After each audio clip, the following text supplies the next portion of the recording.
ini rumahku banjir. Itu abangku masih tidur. Yuk kita bangunin yuk.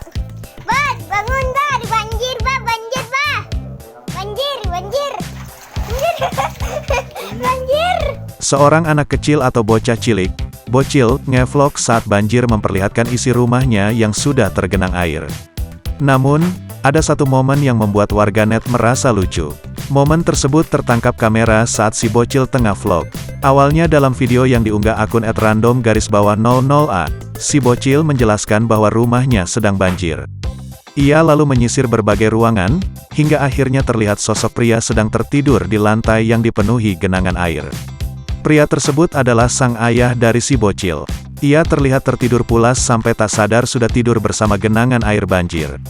Si bocil langsung mengajak penonton videonya untuk membangunkan si ayah. Sontak saja ayahnya terbangun kaget saat melihat air sudah masuk dalam rumahnya.